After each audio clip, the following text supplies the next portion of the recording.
সুপ্রিয় দর্শক, আসসালামু আলাইকুম। আপনাদের সবাইকে বাংলা নববর্ষের শুভেচ্ছা। পৃথিবীর যে যে প্রান্ত থেকে আপনারা এই ভিডিও দেখছেন তাদের সবাইকে আন্তরিকভাবে শুভেচ্ছা জানাচ্ছি নতুন বছরের। দর্শক, এখনকার আলোচনা আপনাদের সঙ্গে আছি আমি সিরাজুল ইসলাম। পৃথিবীতে সবচেয়ে শক্তিশালী অস্ত্র কি পরমাণু বোমা, নাকি এর চেয়েও বেশি কিছু শক্তিশালী আছে? যদি তাই থেকে থাকে তাহলে কি সেটা হরমুজ প্রণালী? হরমুজ প্রণালী নামক এই বোমা ব্যবহার করে ইরান সারা বিশ্বকে কাঁপিয়ে দিয়েছে।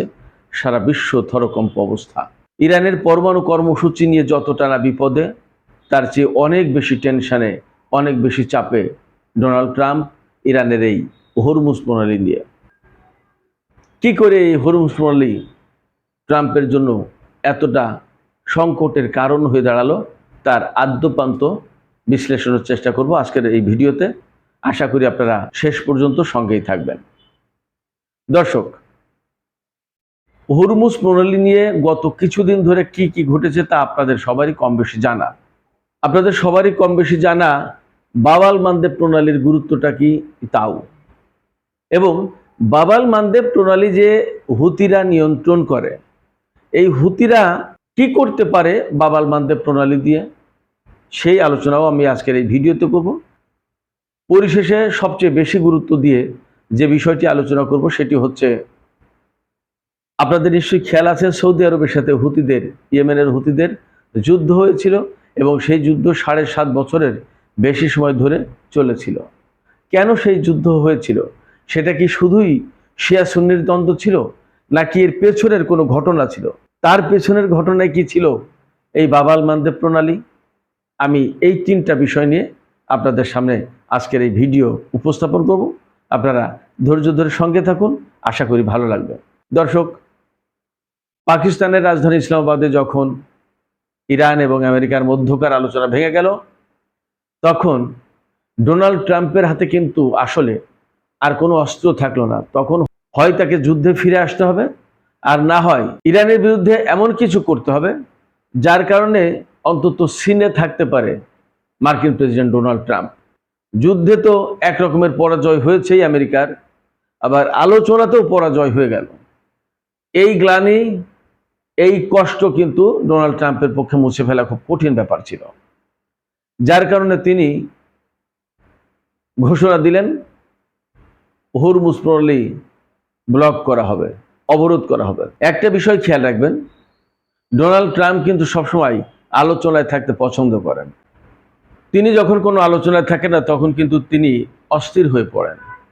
সোশ্যাল ট্রুথে পোস্ট দেন, নানা রকমের কথাবার্তা বলেন, যেগুলোকে বিশেষজ্ঞরা বা সুশীল সমাজ বা ভদ্রলোকেরা উল্টাপাল্টা কথা বলে। অর্থাৎ উল্টাপাল্টা কাজ করা শুরু করেছে ডোনাল্ড ট্রাম্প, এই কথা বলেন আর কি। তো যাই হোক, হরমুজ প্রণালী যখন অবরোধের ঘোষণা দিলেন, তখন কিন্তু তা প্রকৃতপক্ষে আবার নতুন করে ইরানের বিরুদ্ধে যুদ্ধ ঘোষণার সামিল হয়ে গেল।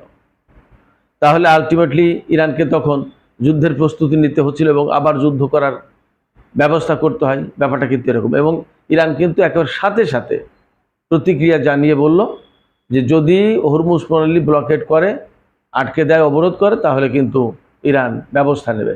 অর্থাৎ আমেরিকার যে সমস্ত যুদ্ধ জাহাজ দিয়ে হরমুজ প্রণালী আটকে দেবে, সেই সমস্ত জাহাজকে ধ্বংস করে দেওয়া হবে। এরপরে সর্বশেষ যে পরিস্থিতি, নানান ঘটনা অঘটনার পরে এখন সর্বশেষ যে পরিস্থিতি, ডোনাল্ড ট্রাম্প হরমুজ প্রণালী অবরোধ করেছে, কার্যকর শুরু করেছে বলে ঘোষণা দেওয়ার পরেও বিভিন্ন উৎস থেকে, তথ্য থেকে, সূত্র থেকে জানা যাচ্ছে যে মার্কিন এই অবরোধ কোনো কার্যকর কোনো অবরোধ কিছু হয়নি। যদি কার্যকর অবরোধ হতো তাহলে অনিবার্যভাবে সেখানে ইরান যুদ্ধ শুরু করে দিত, কোনো রকমের এদিক ওদিক হতো না। তো যখন খুব বড় কিছু অবরোধ হয়নি, তখন এ নিয়ে আর যুদ্ধ করার কী বা আছে? আর আমেরিকা যে কায়দায় যেভাবে অবরোধ করার চেষ্টা করছে, তাতে মূলত চীনকে আটকে দেওয়ার চেষ্টা করছে। কিন্তু চীন কি সেটা মানবে? চীন সরাসরি বলেছে তার অর্থনৈতিক স্বার্থ, তার জ্বালানি স্বার্থ সে রক্ষা করবে। ফলে ডোনাল্ড ট্রাম্পকে কিন্তু এখান থেকেও পিছু উঠতে হবে। চীনের সাথে যুদ্ধে জড়াতে গেলে বিপদে পড়বে। তাহলে এখন করণীয় কি? কিছুই করার নেই। অবরোধও তুলতে পারছে না, চীনকেও হটাতে পারছে না, আবার সরেও যেতে পারছে না, আবার পুরোপুরি অবরোধ কার্যকরও করতে পারছে না। কোন বিপদ? খেয়াল করুন, পরমাণু কর্মসূচি নিয়ে এত বছর যেখানে আমেরিকা পাশ্চাত্যের দেশগুলো ইরানের সাথে দিন দরবার করে কিছু করতে পারেনি, সেই জায়গায় 2015 সালে পরমাণু চুক্তি করলো। সেই পরমাণু কর্মসূচিকে এই ডোনাল্ড ট্রাম্প ছিঁড়ে ফেলে দিয়ে তার নিজের মতো অর্থাৎ ইসরায়েলের চাওয়া মতো একটা পরমাণু কর্মসূচি করবে এইরকম একটা টার্গেট নিয়ে বহু চাপাচাপি করেছিল। 2018 সালে ডোনাল্ড ট্রাম্প ক্ষমতা আসার পরে একদম প্রথমেই ঘোষণা দিল কি, ইরানের তেল রপ্তানি একদম জিরো পর্যায়ে নামবে, এত বেশি কঠোর অবরোধ দেওয়া হবে যে ইরানের তেল রপ্তানি জিরো পর্যায়ে চলে আসবে। তেল রপ্তানি জিরো হবে, পরমাণু কর্মসূচি জিরো করতে, জিরো এনরিচমেন্ট, তার মানে কোনো রকমের ইউরেনিয়াম এনরিচমেন্ট করতে পারবে না ইরান। অর্থাৎ ডোনাল্ড ট্রাম্প যা বলবে তাই ফাইনাল, তার কথাই চলবে, ইরান থেকে শুরু করে সারা বিশ্ব। কিন্তু ইরান কি ডোনাল্ড ট্রাম্পের কথাই চলা দেশ?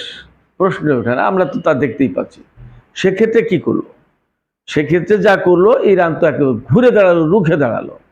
তার সেই জিরো নিষেধাজ্ঞা থেকে শুরু করে জিরো এনরিচমেন্ট সমস্ত সবকিছু বানচাল করে দিল, বলো আরো বাড়ালাম, কি করবা করো দেখি। এখন পরমাণু কর্মসূচি চলছেই, ইরান তার ইউরেনিয়াম এনরিচমেন্ট করে ফেললো একদম 60 মাত্রায়, যা দিয়ে পরমাণু বোমা বানানো যায় একদম তার কাছাকাছি, খুব কাছাকাছি অবস্থা। কোনো কোনো বিশেষজ্ঞ বলে যে 60 মাত্রার এনরিচড ইউরেনিয়াম দিয়ে পরমাণু বোমা বানানো যায়। এখন তো ডোনাল্ড ট্রাম্প আর এক বিপদে পড়ে গেল, যে পরমাণু একদম যেখানে জিরো করে ফেলার কথা সেখানে তো এখন বোমার কাছাকাছি ইরান, এখন বিপদ। এই বিপদ সমূলে বিনাশ করে দেওয়ার জন্য ডোনাল্ড ট্রাম্প কি করলো, ইরানের বিরুদ্ধে এবার যুদ্ধ শুরু করে দিল। প্রথমে কি করলো, প্রতারণা, তার চালাকি, তাকে অনেকে পাগল বলে, আমি ঠিক পাগল বলি না, তার চালাকি। আন্তর্জাতিক রাজনীতি এবং আন্তর্জাতিক ঘটনা প্রবাহ যারা বিশ্লেষণ করে তারা সবাই কিন্তু মোটামুটিভাবে প্রায় এই কথাই বলেন যে ডোনাল্ড সবসময় ট্রিকি, চালাকি করার, প্রতারণা করার কৌশল অবলম্বনের চেষ্টা করেন। ইরানের সাথে এবার ক্ষমতা আসার পর ইরানের সাথে আলোচনার নামে সময় ক্ষেপণ করতে লাগলো এবং ইসরায়েলকে লেলিয়ে দিল ইরানের বিরুদ্ধে যুদ্ধ করার জন্য। এবং ডোনাল্ড ট্রাম্প কিন্তু ঘোষণা করেছিলেন তখন যে আমার অনুমতি নিয়ে ইসরায়েল ইরানের বিরুদ্ধে যুদ্ধ শুরু করেছে, জুন মাসের যে যুদ্ধটা। এবারও সেই একই কাজ, এবং ডোনাল্ড ট্রাম্প একদম নিজে কোমর বেঁধে ইরানের পরমাণু কর্মসূচি একদম ধ্বংস করে দেওয়ার জন্য তো সেখানে বোমা মারলো, GBU-57 যে বোমা, বাংকার বাস্টার বোমা। এবং সেই কাজ করতে গিয়ে আরেক বিপত্তি, সেটা তো সেই বাংকার বাস্টার বোমা তো ইরানের হাতে পড়ে গেছে অক্ষত অবস্থায়, কি আল্লাহর রহমত। যাই হোক, এখন এইবার সেই পরমাণু কর্মসূচি একদম ধ্বংস করে দেবে। সমৃদ্ধ ইউরেনিয়াম যেটা ইরানের হাতে 410 কেজি, সেটাও তুলে নিয়ে যাবে, ইরানকে একেবারে মাটির সাথে মিশিয়ে দেবে। যার কারণে স্কুল, ঘর বাড়ি, শিক্ষা প্রতিষ্ঠান, হাসপাতাল, বিমা অফিস, তারপরে রেড ক্রিসেন্টের অফিস থেকে শুরু করে রেল সেতু, স্বাভাবিক সড়ক পথ, সমস্ত সবকিছু ধ্বংস করে দিতে শুরু করলো। দিয়ে কি করলো, পাইলট উদ্ধারের কথা বলে ইস্পাহানের কাছে সেখানে ইউরেনিয়াম উদ্ধার অভিযান চালানোর চেষ্টা করলো। এর সমস্ত সবকিছুই ব্যর্থ হয়ে গেল। ব্যর্থ হয়ে যাওয়ার পরে যখন পরমাণু কর্মসূচি না থামাতে পারলো, না সেই সমৃদ্ধ ইউরেনিয়াম তাদের কাছ থেকে নিতে পারলো, না ইরানের ক্ষেপণাস্ত্র কর্মসূচি ধ্বংস করতে পারলো বা বন্ধ করতে পারলো, কোনো কিছুই যখন পারলো না, তখন উপায়ন্তরহীন হয়ে ইরানের সাথে আলোচনায় বসতে বাধ্য হলো, এবং যে আলোচনা হলো পাকিস্তানে। এবং এই আলোচনা হওয়ার আগে কি হয়েছে আপনারা জানেন? যখন বলল যে ইরানের সভ্যতা একদম মুছে দেওয়া হবে, তারপরে আর মাত্র যখন 1 ঘন্টা আছে, সে সময় তো ইরানের সভ্যতা মুছে দেওয়ার বিষয়ে তার ভূমিকা নেওয়া লাগে, তখন তো কিছু করার নেই, ইরান তো কথা শুনছে না। ইরান বলছে দেখি তুমি সভ্যতা মুছে দাও, দেখি কি করতে পারো, এবং যদি তুমি কিছু করো তো কি করতে হয় এর জবাবে আমরাও সেটা দেখব। পুরো মধ্যপ্রাচ্য সেদিন অন্ধকার যুগে চলে যেত যদি আমেরিকা হামলা চালাতো। তো যখন এই অনড় অবস্থান ইরানের, তখন ডোনাল্ড ট্রাম্প বিপদে পড়ে পাকিস্তানকে হাতে পায়ে ধরে বলছে, এ বিভিন্ন গণমাধ্যমে, বিভিন্ন সামাজিক মাধ্যমে এসেছে কথাগুলো, যে যেভাবে হোক ইরানকে রাজি করাও, একটা যুদ্ধ বিরতির একটা প্রস্তাব দিতে বলো বা দাও তোমরা মধ্যস্থতাকারী হিসেবে। আমি বলি যে হ্যাঁ, এটা আমরা এটার ভিত্তিতে আলোচনা করব। অর্থাৎ আমার এই কথা এখন যদি রক্ষা করতে হয় তাহলে ভয়াবহ রকমের হামলা চালাতে হবে ইরানের উপর, আর ইরানের উপর হামলা চালালে ইরানও পাল্টা জবাব দেবে, তাহলে কি হবে, বিশ্ব তো শেষ হয়ে যাবে, অন্তত মধ্যপ্রাচ্য শেষ হয়ে যাবে। তাহলে উপায় কি? এইটা থেকে ফিরে আসার জন্য পাকিস্তানকে কাজে লাগালো যে তোমরা যে কোনোভাবে বলো, ইরানকে রাজি করো যে একটা চুক্তি, তারা যে শর্ত দিয়েছে সেই শর্তের ভিত্তিতে আমরা আলোচনা করব, তবু অন্তত একটা আলোচনার ব্যবস্থা করো, আমি এই হামলা করার বাধ্যবাধকতা থেকে আমি ফিরে আসি, বাঁচি, যাতে হামলা না করতে হয়। এই পরিস্থিতিতে পড়েছিল ডোনাল্ড ট্রাম্প, খেয়াল করুন। এরপরে তো পাকিস্তানে আলোচনা হলো, দীর্ঘ 21 ঘন্টা আলোচনা, ফেস টু ফেস আলোচনা, ডাইরেক্ট আলোচনা, সর্বোচ্চ পর্যায়ের আলোচনা। কিন্তু ইরান আসল জায়গায় রাজি হয়নি। আসল জায়গাটা কোথায়? আমেরিকা বলছে যে তোমাদের পরমাণু কর্মসূচি বন্ধ করতে হবে, এই যে সমৃদ্ধ যে ইউরেনিয়াম আছে সেগুলো আমাদের হাতে দিয়ে দাও, এবং তোমার ক্ষেপণাস্ত্র কর্মসূচি বন্ধ করো। ইরান বলে, আরে যে জিনিস তুমি যুদ্ধ করে আমারে থামাতে পারো, যুদ্ধ করে আমার বন্ধ করতে পারো, চিন্তায় করতে পারো, তুমি সেই জিনিস আইছো আলোচনার টেবিলে আমার কাছে চাইতে, এটা হয়? প্রশ্ন ওঠে না। এগুলোর কোনোটাই দেবো না, বরং আমরা যা যা বলছি তুমি সেইগুলোতে রাজি আছো কিনা, যদি রাজি থাকো তাহলে বলো, যদি না রাজি না থাকো তাহলে গুড বাই। এইভাবে ইরান আমেরিকাকে বলে পরিষ্কার বিদায় দিয়েছে যে যাও, হবে না। এবং সবাই এই কথাই বলেছে যে ইসলামাবাদ আলোচনা থেকে খালি হাতে ফিরল মার্কিন প্রতিনিধি দল, খালি হাতে ফিরলেন মার্কিন ভাইস প্রেসিডেন্ট, খালি হাতে ফিরলেন জেডি ভ্যান্স, এরকম বলা হচ্ছে। ইরান প্রচন্ড রকমের আপার হ্যান্ডে। ইরানের ডিপ্লোমেসিটা কি? এবং আমি সবসময় বলি, ইরানের এই যে ডিপ্লোমেসি, এই যে রাজনীতি, এগুলো সুদীর্ঘ দিনের চর্চার ফসল। তারা জ্ঞানকে, বিজ্ঞানকে কাজে লাগায়, ভাবে, ফিকির করে। যারা চিন্তা করে, যারা ভাবে, চিন্তাশীল জাতি যারা, তাদেরকে কেউ হটাতে পারে না। যারা জ্ঞান বিজ্ঞানকে কাজে লাগাতে পারে। আপনি চিন্তা করতে পারেন, আমেরিকার একজন সিআইএর সাবেক গোয়েন্দা কর্মকর্তা, এই ভদ্রলোক 2-1 দিন আগে জানিয়েছেন যে আমেরিকাতে যত পিএইচডি হোল্ডার পরমাণু বিজ্ঞানী আছে, তার চেয়ে বেশি পিএইচডি হোল্ডার পরমাণু বিজ্ঞানী ইরানে আছে। আপনি চিন্তা করেন। আপনাদেরকে আমি আর একটা তথ্য দিই, তাহলে ইরানের জ্ঞান বিজ্ঞান চর্চার মাত্রাটা বুঝতে পারবেন। এই যে কয়েকদিন আগে, যেদিন ওই যে পৃথিবী থেকে ইরানকে মুছে দেওয়ার কথা বলেছিল ডোনাল্ড ট্রাম্প, সেই দিন তো অনেকগুলো রেল ব্রিজে হামলা চালিয়েছে, বড় বড় ব্রিজে হামলা চালিয়েছে, রেল স্টেশনে হামলা চালিয়েছে। খুব গুরুত্বপূর্ণ একটা ব্রিজ, সম্ভবত রাশিয়ার সাথে ইরানের যোগাযোগ হয় মনে হয় সেই ব্রিজটা দিয়ে, রেল ব্রিজ। এই রেল ব্রিজের উপর হামলা চালিয়েছে আমেরিকা। 48 ঘন্টার ভেতরে সেই ব্রিজ ঠিক করে ফেলেছে। কিভাবে সম্ভব হলো? একটা হিসাব শুনুন, বুঝবেন। আমেরিকার জনসংখ্যা 30 কোটির মতো, ইরানের জনসংখ্যা 9 কোটির মতো, তার মানে 3 ভাগের 1 ভাগেরও কম। আমেরিকার ভূখণ্ড যতটা, তার 3 ভাগের 1 ভাগের একটু কম ইরানের ভূখণ্ড। ইরান মধ্যপ্রাচ্যের সেকেন্ড লার্জেস্ট কান্ট্রি, সৌদি আরবের পরে। আমেরিকার জনসংখ্যা 30 কোটি আর ইরানের জনসংখ্যা 9 কোটি, 3 ভাগের 1 ভাগেরও কম। অথচ ইঞ্জিনিয়ারের দিক দিয়ে প্রায় আমেরিকায় যত ইঞ্জিনিয়ার আছে, প্রায় ইরানে তত ইঞ্জিনিয়ার আছে। আপনি ভাবতে পারেন, আপনারা চিন্তা করতে পারেন ইরানের জ্ঞান বিজ্ঞান চর্চার মাত্রাটা কি। এই যে শরীফ ইউনিভার্সিটি যে ধ্বংস করে দিল, আমি বারবার বলি, এই শরীফ ইউনিভার্সিটি ইরানের এমআইটি, আমেরিকায় যে এমআইটি যে যেমন সারা বিশ্বে খুব নাম করা, ইরানের শরীফ ইউনিভার্সিটি সেরকম এমআইটি। এই শরীফ ইউনিভার্সিটি থেকে বেরিয়ে আসা এই পরমাণু বিজ্ঞানী, বড় বড় ইঞ্জিনিয়ার, এই যে ক্ষেপণাস্ত্র বিশেষজ্ঞ, এই সমস্ত সবকিছু শরীফ ইউনিভার্সিটি থেকে বেরিয়ে আসা, শরীফ ইউনিভার্সিটির প্রোডাকশনেরা। সেই শরীফ ইউনিভার্সিটি বোমা মেরে ভেঙে দিয়েছে। ওই বোমা মেরে ভেঙে দিয়ে ইরানের জাতিকে ধ্বংস করতে পারবে? তো যাই হোক, যে কথা বলছিলাম, তাই এইরকম যখন একটা জাতি জ্ঞান বিজ্ঞান চর্চা করে, সেই জাতিকে আসলে পেছনে ফেলে রাখা, দাবিয়ে রাখা সম্ভব না। আমেরিকা এটা পারবে না। তো যখন পরমাণু কর্মসূচি বন্ধ করতে পারলো না যুদ্ধের মাধ্যমেও, যখন ইউরেনিয়াম হাতিয়ে নিতে পারলো না, তখন আলোচনার টেবিলে গেল, আলোচনার টেবিলে ব্যর্থ, এইবার হরমুজ প্রণালী অবরোধ করার ঘোষণা দিল।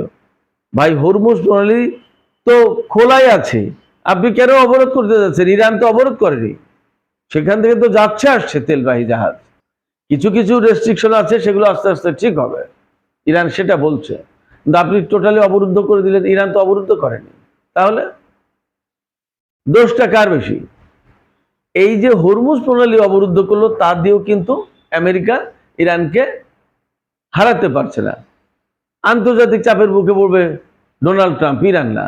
ইরানের সাথে অনেকের দিন দরবার হচ্ছিল, ম্যানেজ হচ্ছিল, এমনকি জাপান ইউয়ান মুদ্রায় অর্থাৎ চীনা মুদ্রায় টোল পরিশোধ করে তার তেলবাহী জাহাজ বের করে নিয়ে গেছে। ফ্রান্স এরকম করেছে, ইটালি করতে চায়, স্পেন করতে চায়। অথচ আপনি ডোনাল্ড ট্রাম্প হরমুজ প্রণালীতে অবরোধ দিয়ে দিচ্ছেন, তো সারা বিশ্বের মানুষ তো আর তেল পাবে না। তাইলে দোষটা কার? ইরানের না ডোনাল্ড ট্রাম্পের? অথচ এই হরমুজ প্রণালী কন্ট্রোল করার মাধ্যমে ডোনাল্ড ট্রাম্পের মাথা খারাপ করে দিয়েছে, সারা বিশ্ব কম্পমান হয়ে গেছে। তার মানে ইরানের হাতে যে পরমাণু আছে তার চেয়েও বেশি শক্তিশালী এই হরমুজ প্রণালী, এখন সেটা সারা বিশ্বের জন্য প্রমাণ হচ্ছে। অতএব ইরান যে সমস্ত টেকনিক্যাল দিক দিয়ে অনেক ইম্পর্টেন্ট পজিশনে আছে, সেগুলোকে আসলে আমেরিকা কেড়ে নিতে পারবে না। সেই সমস্ত কারণে আমেরিকা ইরানের সাথে কখনো জিততে পারবে না। এদিকে আর এক বিপদ হয়েছে, যদি হরমুজ প্রণালী নিয়ে এই সমস্ত কেওয়াস কন্দল চলতে থাকে এবং পুরোপুরি যদি হরমুজ প্রণালী অবরোধ করে দেয় আমেরিকা, তাহলে ইয়েমেনের হুতি যোদ্ধারা বলেছে তারা বাব আল মান্দেব প্রণালী বন্ধ করে দেবে। সে গল্প তো আমি কালকে রাতে বলেছি। আজকে এখন যে কথা বলতে চাই, এই বাব আল মান্দেব প্রণালীর ঘটনা হুতি এবং সৌদি আরবের সাথে ইয়েমেনের হুতিদের যুদ্ধ, এই প্রসঙ্গটা এখন আমি বলি। 2016 সালের 25শে মার্চ সম্ভবত সৌদি আরব ইয়েমেনের হুতিদের বিরুদ্ধে ভয়াবহ হামলা চালায় এবং তাদের টার্গেট ছিল 2-4 দিনের ভেতরে একদম ইয়েমেনকে তছনছ করে দিয়ে, হুতিদেরকে তছনছ করে দিয়ে তারা তাদের পছন্দ মতো আব্দুর রাব্বু মানসুর হাদিকে ক্ষমতায় বসাবে। কিন্তু তারা বুঝতেই পারেনি এই হুতিরা কতটা শক্তিশালী এবং তাদের পেছনে কারা আছে। মনে করেছিল লুঙ্গি পরা হুতি জাতি দরিদ্র, কৃষ্ট, কালো, এটা সেটা, কি আর করবে। কিন্তু দেখা গেল তাদের পেছনে রয়েছে ইরানের মতো একটা শক্তি এবং তাদের সামরিক সক্ষমতা এবং যুদ্ধের জন্য জানবাজ লড়াই করার দরকার, সেই লড়াইয়ে তারা পারঙ্গম। সৌদি আরবের বিরুদ্ধে ভয়াবহ লড়াই করলো এবং 7.5 বছরের বেশি সময় ধরে লড়াই ছিল। কিন্তু সৌদি আরব, মিশর, সুদান, বাহরাইন, একটা পর্যন্ত কাতার ছিল সেই যুদ্ধে, সংযুক্ত আরব আমিরাত, কেউ তাদেরকে ঠেকাতে পারলো না।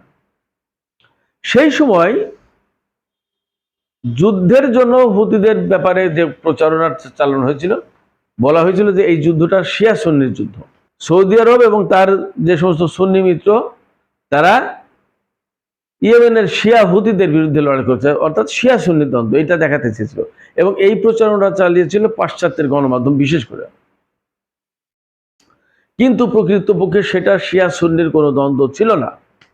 সেই লড়াইটা ছিল মূলত হুতিদেরকে উৎখাত করে সেখানে সৌদি আরব এবং আমেরিকার একেবারে অনুগত একটা সরকার প্রতিষ্ঠা করা, যাতে ভবিষ্যতে যখন ইরানের সাথে দ্বন্দ্ব সংঘাত যুদ্ধ হবে, যাতে এই বাব আল মান্দেব প্রণালী হুতিদের হাতে কন্ট্রোল না থাকে, এটা যাতে সৌদি আরব কন্ট্রোল করতে পারে এবং সৌদি অনুগত, আমেরিকা অনুগত সরকার কন্ট্রোল করতে পারে। তাহলে হরমুজ প্রণালীকে আমেরিকা দখল করে নিতে পারবে।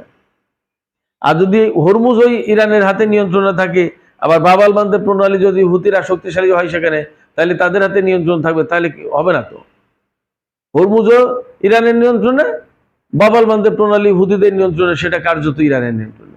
এ তো আর এক বিপদ। এই বিপদ থেকে রক্ষা পাওয়ার জন্য সৌদি আরবকে দিয়ে আমেরিকা এবং ইসরায়েল যুদ্ধ করিয়েছিল হুতিদের বিরুদ্ধে।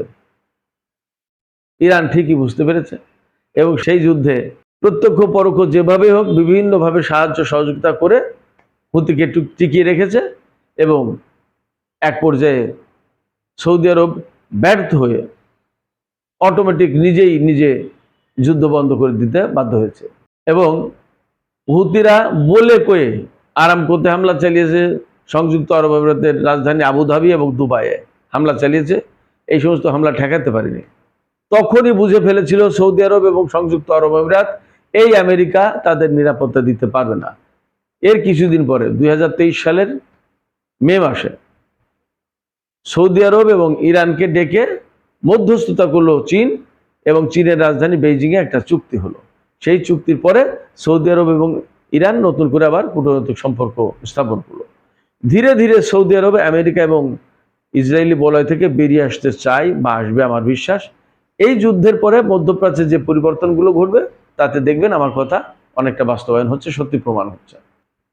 তো সুপ্রিয় দর্শক, আমি আশা করি যে আমি বাব আল মানদেব প্রণালী, হুতি এবং সৌদিদের ভেতরে যে যুদ্ধটা, সেই যুদ্ধটা বেসিক্যালি শিয়া সুন্নির দ্বন্দ্ব বা যুদ্ধ ছিল না, সেটা ছিল বাব আল মানদেব প্রণালী কার নিয়ন্ত্রণে থাকবে সেটা নির্ধারণ করার একটা যুদ্ধ। তো সেই যুদ্ধে যেহেতু হুতিরা অনেকটা বিজয়ী হয়েছে, হুতিদেরকে হটিয়ে দিতে পারেনি, সেক্ষেত্রে বাব আল মানদেব প্রণালী এখন তাদের নিয়ন্ত্রণে। আজকে যখন হরমুজ প্রণালী নিয়ে ভীষণ রকমের টানাপোড়েন, উত্তেজনা, তখন হুতিরা কিন্তু বাব আল মানদেব প্রণালী অস্ত্র হিসেবে ব্যবহার করতে যাচ্ছে। সেক্ষেত্রে হরমুজ প্রণালী বন্ধের পরে যদি বাব আল মানদেব প্রণালীও বন্ধ হয়ে যায়, তাহলে বিশ্ব পুরোটাই কলাপস। ডোনাল্ড ট্রাম্প ভয়াবহ রকমের চাপের মধ্যে পড়বে। সুপ্রিয় দর্শক, আশা করি আজকের এই আলোচনা থেকে হরমুজ প্রণালীর গুরুত্ব, বাব আল মানদেব প্রণালীর গুরুত্ব এবং এই কেন্দ্রিক যে রাজনীতি বহুদিন ধরে আবর্তিত হচ্ছে, আশা করি আপনাদের কাছে ক্লিয়ার হয়েছে। এবং এখন নিশ্চয়ই বুঝতে পারছেন যে পরমাণু বোমার যে ধার ভার, তার চেয়ে কোনো অংশেই কম ধার এবং কম ভার না এই হরমুজ প্রণালী আর এই বাব আল মানদেব প্রণালী। তো সুপ্রিয় দর্শক, এখনকার আলোচনা এখানে শেষ করতে চাই। আপনাদের কি মনে হয় বাব আল মানদেব প্রণালীর নিয়ন্ত্রণ কার হাতে থাকবে, সেইটা নির্ধারণ করার জন্য সৌদি আরব ইয়েমেনের হুতিদের বিরুদ্ধে যুদ্ধ করেছিল? আপনাদের কি তাই মনে হয়, নাকি ভিন্ন কোনো চিন্তা বা ভিন্ন কোনো মত আপনাদের আছে? আপনারা কমেন্টে জানাতে পারেন। আর ভিডিও ভালো লাগলে লাইক, কমেন্ট, শেয়ার করবেন। চ্যানেলটি সাবস্ক্রাইব করে সাথেই থাকবেন। আপনাদের সবাইকে অনেক অনেক ধন্যবাদ। আল্লাহ হাফেজ।